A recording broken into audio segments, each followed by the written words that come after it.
नमस्ते। Midwest magic सफाई में आपका स्वागत है। आज हम अपने घर के आखिरी कमरे को कुछ असल में अद्भुत में बदल रहे हैं। चिंता न करें, इस वीडियो में कुछ सफाई है और हम जल्दी ही बड़े, गंदे और अव्यवस्थित घरों की सफाई में वापस आ जाएंगे। लेकिन मैं सितंबर 2024 से इस घर में रह रहा हूं और मैंने सब फ्लोर्स पर चलकर इस नास्टी क्रीम रंग के निकोटीन से धब्बेदार पैनलिंग को देखा है और मैंने नुकसान की मरम्मत की है और बस इस घर को एक असल में अच्छा फंक्शनल सजावटी स्थिति में लाने की कोशिश की है। इसे कमरे दर कमरे करने में मुझे 6 महीने लगे, क्योंकि YouTube पर जो कुछ आप मुझे सफाई और सामान के साथ करते हुए देखते हैं, उसके अलावा भी मुझे अपनी जिंदगी जीने की कोशिश करनी होती है। इसलिए खुद की देखभाल का मतलब है कि मुझे किसी और की देखभाल नहीं करनी चाहिए। इसका मतलब है कि मुझे अन्य चीजों को पीछे रख देना होता है।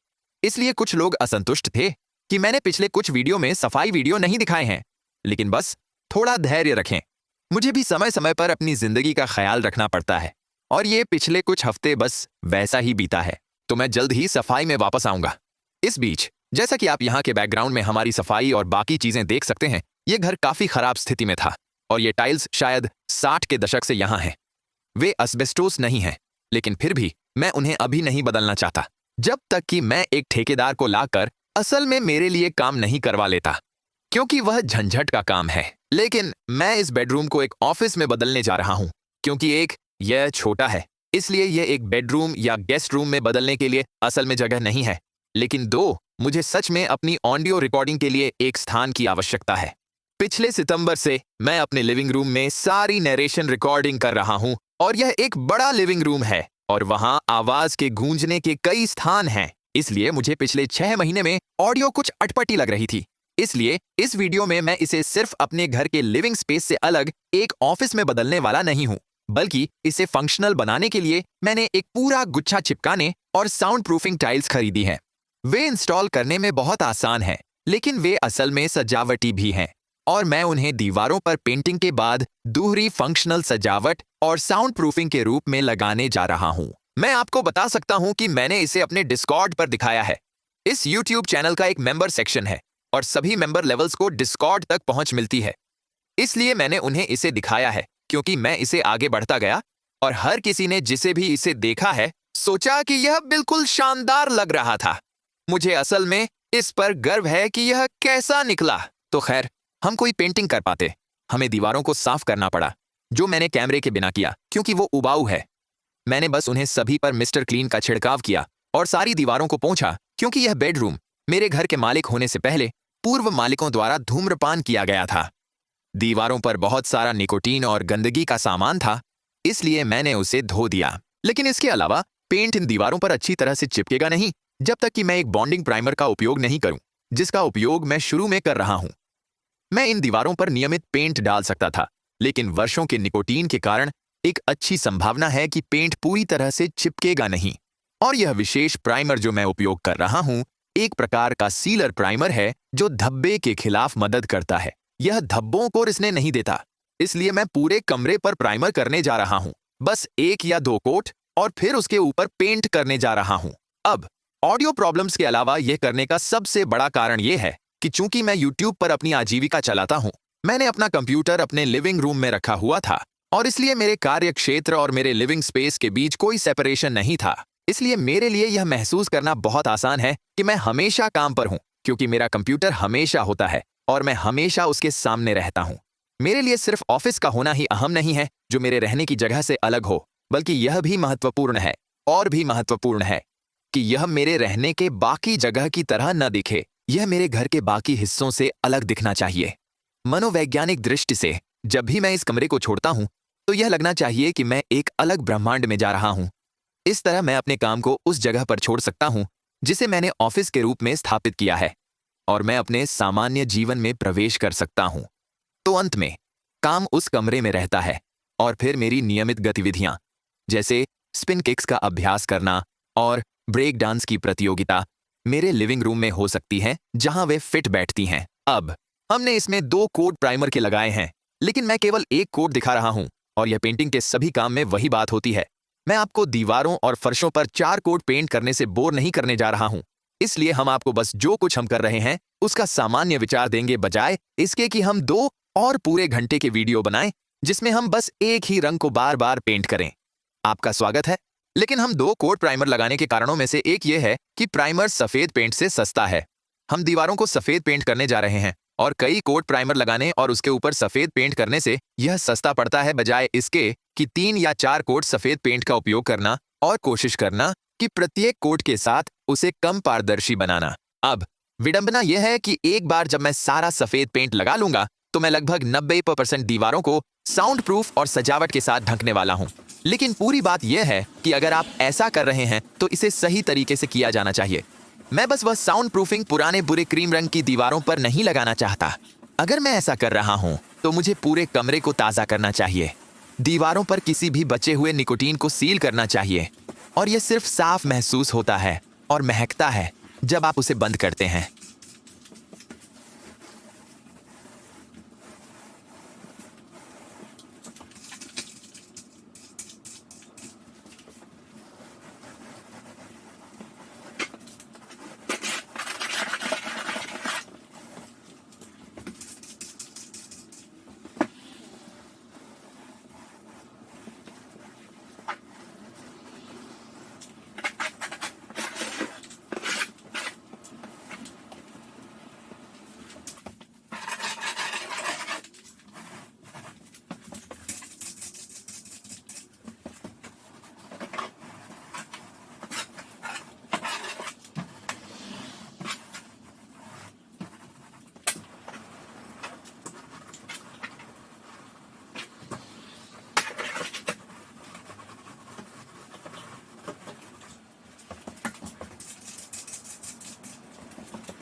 तो जहां तक कलर स्कीम की बात है, मैं इसे अपने बाकी घर के विपरीत बनाना चाहता था।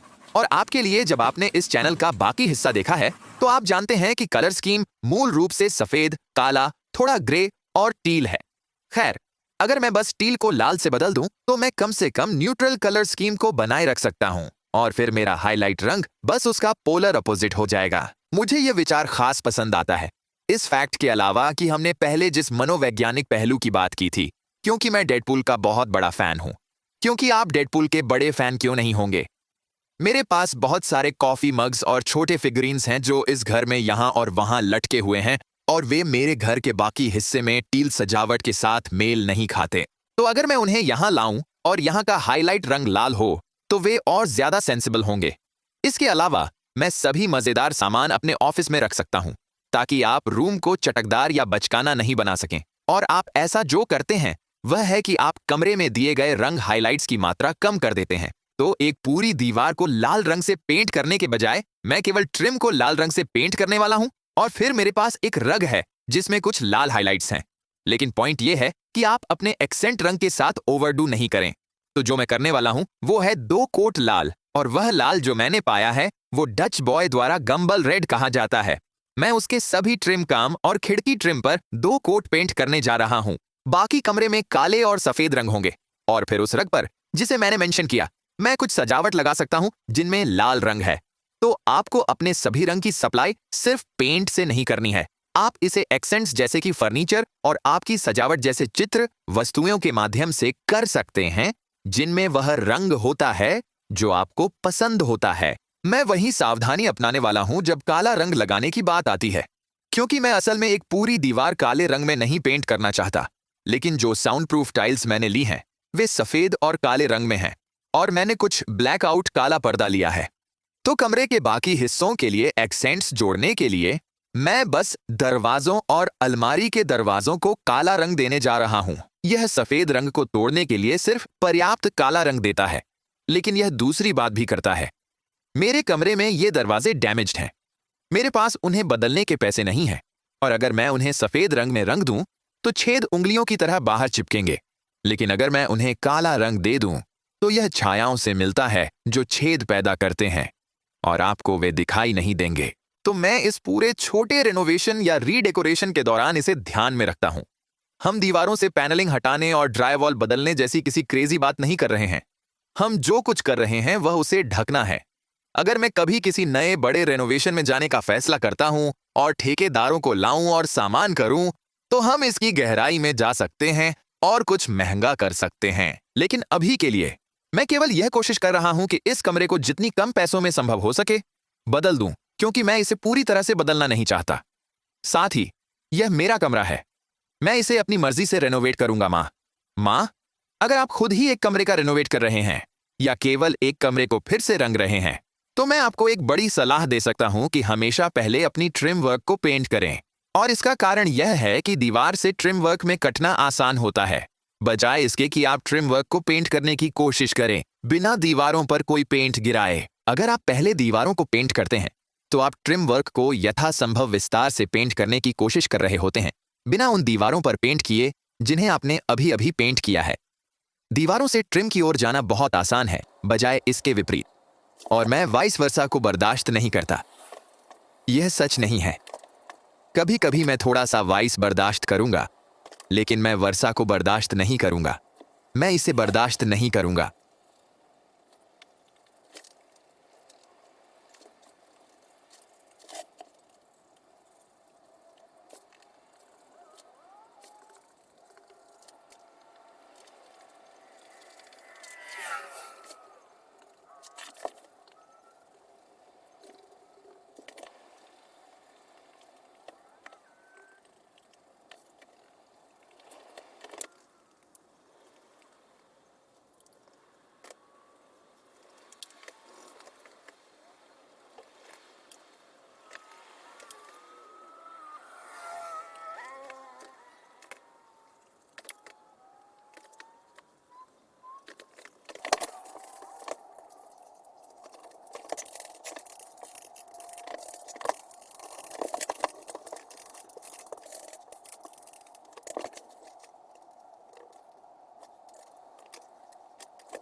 हमने दीवारों को सिर्फ एक साधारण पुराने लैंडलॉर्ड सफेद से पेंट किया।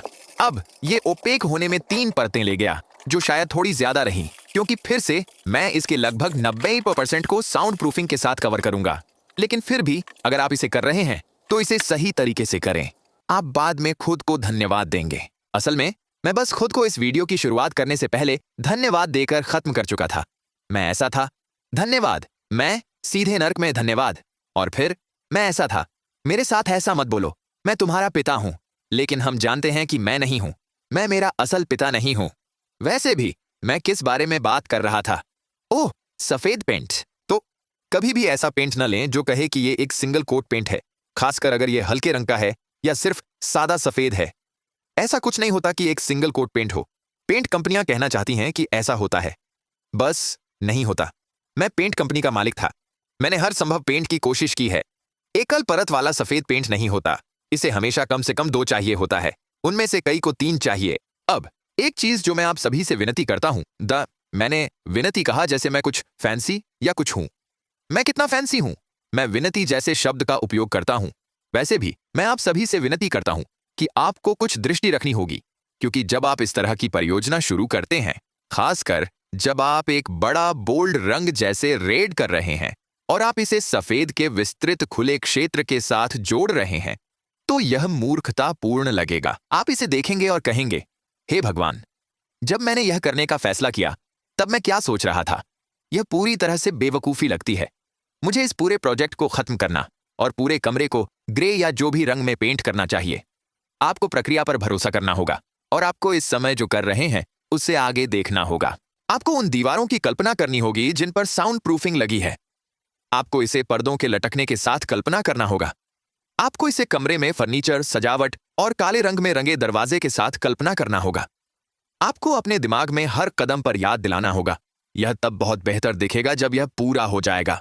और आपको अपने दिमाग में जो चित्र है उस पर भरोसा करना होगा, क्योंकि अभी यदि मैं इससे दूर हो जाऊं और किसी को काम करते हुए इसकी ओर देखने दूं, तो वे कहेंगे, ओह, यह तो एक कमरा है। और फिर मैं ऐसा कहूंगा, इधर से हटो जेफ गोल्डब्लूम।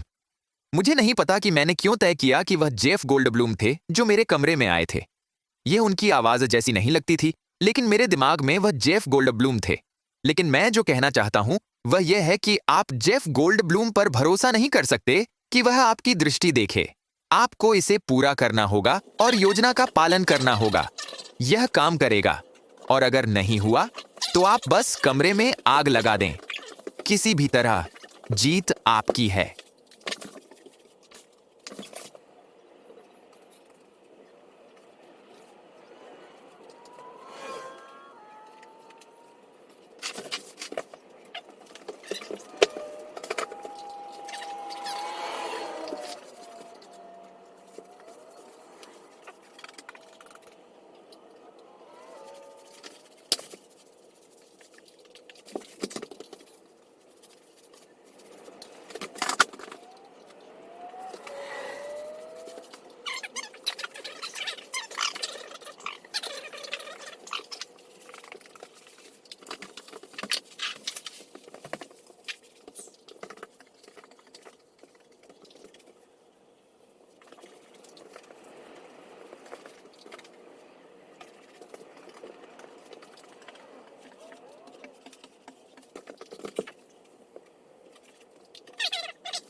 ठीक है, फर्श के बारे में बता दें।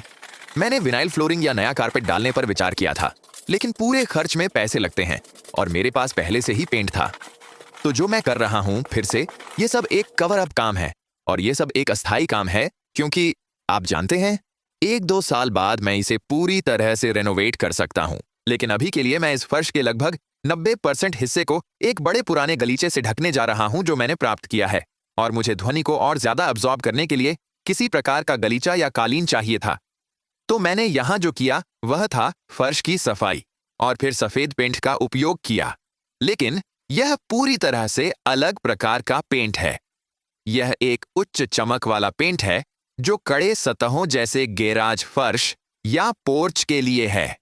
यह कंक्रीट के लिए है और यह असल में चिकनी सतहों के लिए भी अच्छा है, इसलिए यह इस तरह के फर्श के लिए बनाया गया है। यह एक प्राइमर पेंट मिक्स है, और अगर आप यह स्वयं करना चाहते हैं तो ब्रांड असल में मायने नहीं रखता है। बस सुनिश्चित करें कि यह गैराज और पोर्च पेंट जैसा कहता हो। चूंकि यह पहले से ही प्राइमर के साथ मिला हुआ है, इसलिए मूल रूप से मुझे सिर्फ कमरे के किनारे को साफ करना है, और फिर मैं इसे 3 बार करता हूं, और फिर फर्श को रोल करता हूं फिर से 3 बार। और यह प्रक्रिया बेहद परेशान करने वाली और अनोइंग होती है, क्योंकि आपको एक बार कमरे के किनारे को साफ करना होता है, सूखने के लिए 1 घंटे का इंतजार करना होता है, फिर से किनारे करना होता है, फिर 1 और घंटा इंतजार करना होता है, फिर से किनारे करना होता है। और फिर यदि आप अभी भी उसके माध्यम से देख सकते हैं, तो आपको एक चौथी परत की आवश्यकता होगी। और फिर जब भी मैं इसे रोल कर रहा हूं, आपको उसी तरह से करना होगा। आप पूरे फर्श को रोल करते हैं, फिर आप कम से कम 1 घंटे के लिए अलग चले जाते हैं।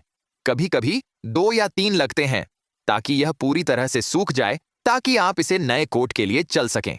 इसलिए यह असल में सूखा होना चाहिए। बिना चिपचिपा हुए आपको दूसरे कोट को शुरू करना होगा, लेकिन फिर दूसरा कोट करें और फिर से 1 घंटा, 2 घंटे, 3 घंटे इंतजार करें, इतना कि आप इस पर बिना चिपके पैर रख सकें।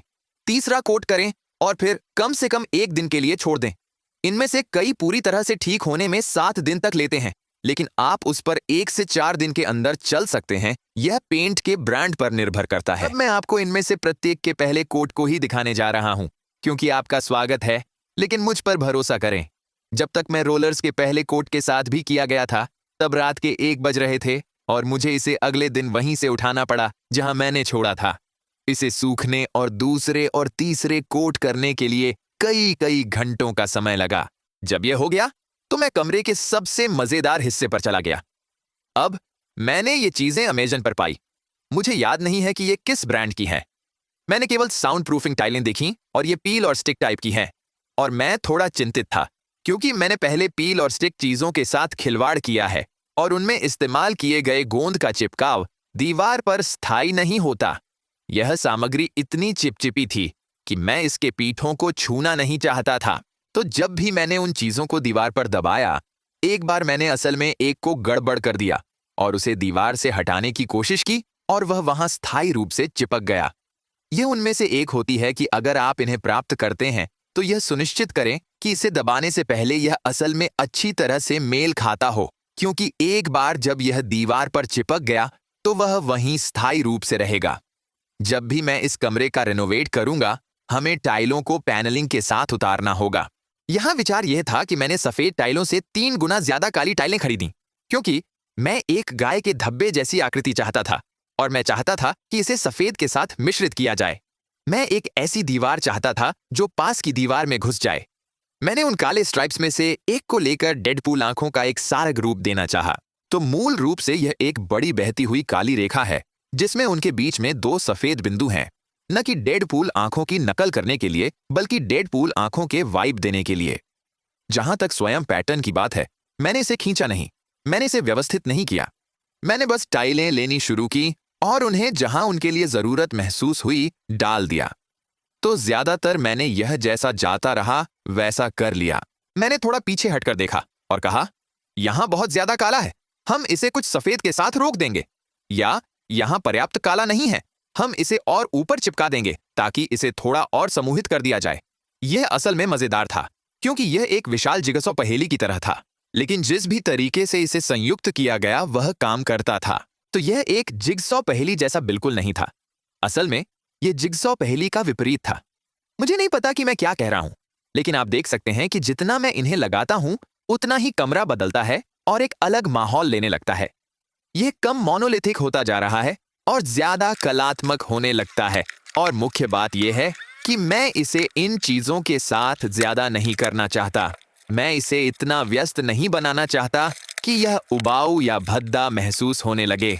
इसलिए मैं मूल रूप से अपने दिमाग के कलात्मक हिस्से को काम करने दे रहा हूं और जैसा सबसे अच्छा लगता है वैसा ही कर रहा हूं जब मैं इन टाइलों को लगा रहा हूं। यह पूरी टाइल सिस्टम मेरे दिमाग में एक खुजली को खरोंच रही थी, जिसका मुझे पहले पता ही नहीं था।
अच्छे पर्दों को कभी कम नहीं समझें और जब भी आप एक कमरे को रंग रहे हों या नवीकरण कर रहे हों या इसे नष्ट कर रहे हों, उन्हें हमेशा हमेशा हमेशा ध्यान में रखें। पर्दे सब कुछ बदल देते हैं। वे कमरे में आपकी सबसे बड़ी सजावट में से एक होते हैं क्योंकि वे दीवार के इतने हिस्से को ढक लेते हैं। इसलिए यदि आप कभी अपने घर में टील हाइलाइट्स जोड़ने के बारे में सोच रहे हैं और आप पूरी दीवार को टील नहीं रंगना चाहते हैं, तो सिर्फ जो भी न्यूट्रल रंग आप चाहते हैं उसमें दीवार रंगने पर विचार करें और इसके बजाय टील पर्दे जोड़ें। और यह इसलिए भी मदद करता है क्योंकि वे इतने परिवर्तनशील होते हैं।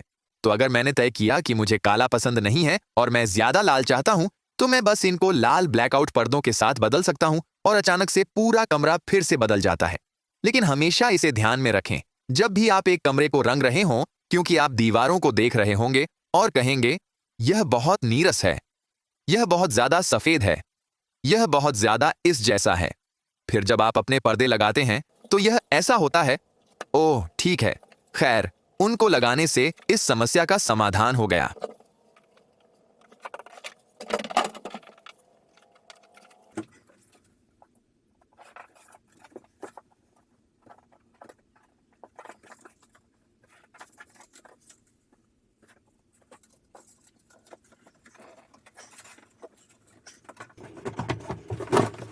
एक बार जब पर्दे और एलईडी स्ट्रिप लाइट्स लग गए तो हो गया। जेसन अपने छुट्टी वाले दिन मेरे कंप्यूटर डेस्क को लिविंग रूम से नए ऑफिस में ले जाने में मदद के लिए आए। हमें इसे ले जाने से पहले इसे खोलना पड़ा क्योंकि मेरे पास एक टी आकार का हॉलवे है और यह डेस्क 8 और आधे फीट लंबा है। अगर आप कभी जानना चाहते हैं कि आपका घर असल में कितना गंदा है बिना आपको ध्यान दिए, तो अपने कंप्यूटर डेस्क से सब कुछ उतारें और सिर्फ उस धूल और गंदगी की मात्रा को देखें जो आपने वहां से हटाई। यह इतना बुरा था कि मुझे लगता था कि मैंने उसमें कॉर्न उगा लिया है।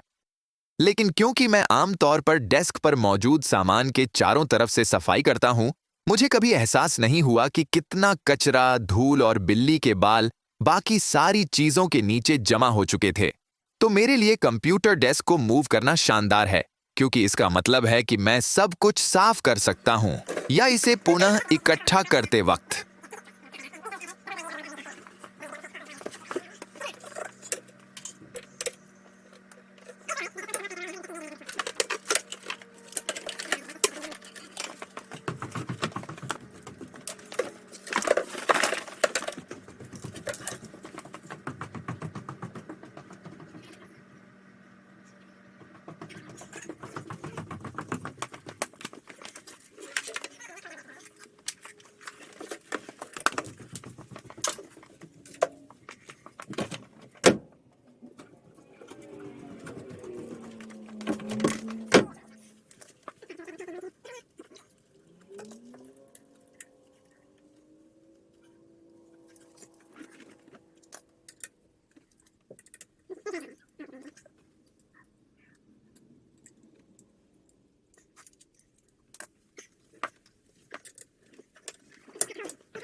एक और बात जो आपको ध्यान में रखनी चाहिए वह यह है कि आपका फर्नीचर कमरे में व्यस्तता जोड़ने वाला है।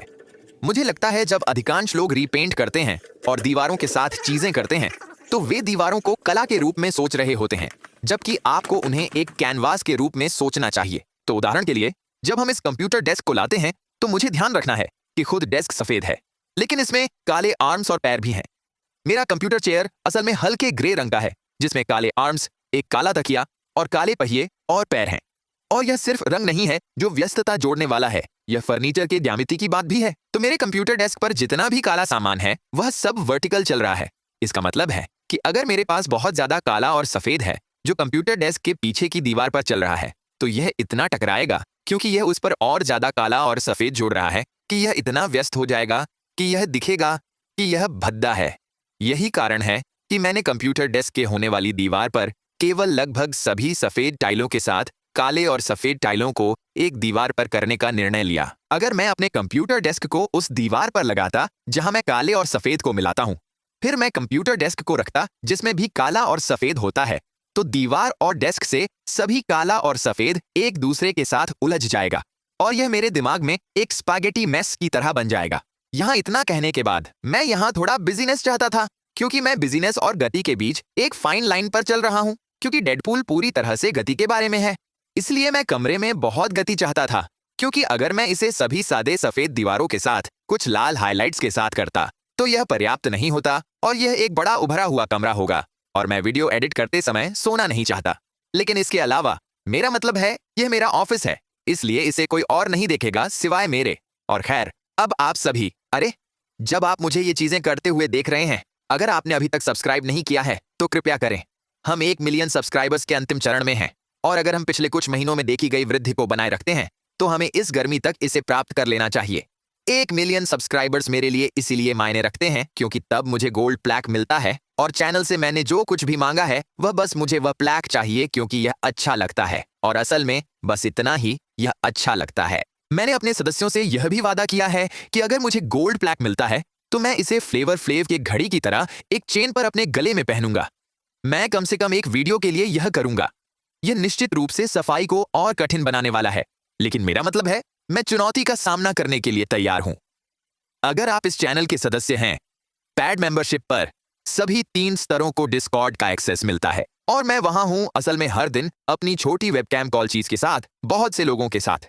हम बस मिलते हैं और एक दूसरे के साथ बातचीत करते हैं। अगर आपने इसे पहले एक्सेस नहीं किया है तो आप एक गूगल सर्च और या यूट्यूब वीडियो खोलना चाहेंगे जो आपको दिखाए कि अपना खाता कैसे यूट्यूब खाते से कनेक्ट करना है, क्योंकि वह सब ऑटोमेटेड है। अगर आप एक भुगतान सदस्य हैं तो आपको ऑटोमेटिक रूप से डिस्कॉर्ड चैनल का एक्सेस मिलता है और यह बहुत मजेदार है। हम सभी वहां पूरे दिन मिलते हैं और हाल ही में मुझे पता चला कि अगर आप एप्पल यूजर हैं तो उनके ऐप स्टोर से यूट्यूब सदस्यता न खरीदें, क्योंकि क्या होता है, उन्हें अपने ऐप स्टोर के माध्यम से चीजें करने के लिए अतिरिक्त शुल्क का भुगतान करना पड़ता है। अगर आप अपनी यूट्यूब सदस्यता अपने कंप्यूटर के माध्यम से या सीधे यूट्यूब जाकर प्राप्त करते हैं तो आपको यह कम कीमत पर मिलता है। इसके साथ ही 3 स्तर हैं। निचले स्तर को डिस्कॉर्ड का एक्सेस मिलता है, दूसरे स्तर को वह और एक अतिरिक्त वीडियो मिलती है, आमतौर पर हर बुधवार को एक लाइव स्ट्रीम के रूप में, और तीसरा स्तर बस उन लोगों के लिए सदस्यता स्तर है जो चैनल का आर्थिक रूप से भारी समर्थन करना चाहते हैं। लेकिन हमेशा की तरह इसे न खरीदें अगर आप इसे बर्दाश्त नहीं कर सकते। मैं नहीं चाहता कि लोग ऐसी चीज पर पैसा खर्च करें जो वे असल में बिना नहीं कर सकते, क्योंकि ईमानदारी से चैनल को मदद करने के लिए आप सबसे महत्वपूर्ण चीज जो कर सकते हैं वह सिर्फ सब्सक्राइब बटन दबाना है, क्योंकि यह मुफ्त है और यह संख्या को थोड़ा बढ़ाता है और यह बस चैनल को बड़ा बनाता है। इसके अलावा मैंने सुना है कि अगर आप इसे करते समय अपना हाथ और अपना मुंह सही तरीके से रखते हैं तो यह एक भूत को बुलाता है। इतना कहा गया। सदस्यगण, मैं आपको इस बुधवार को मिलूंगा, बाकी सभी मैं आपको अगले सप्ताहांत मिलूंगा। लेटर्स।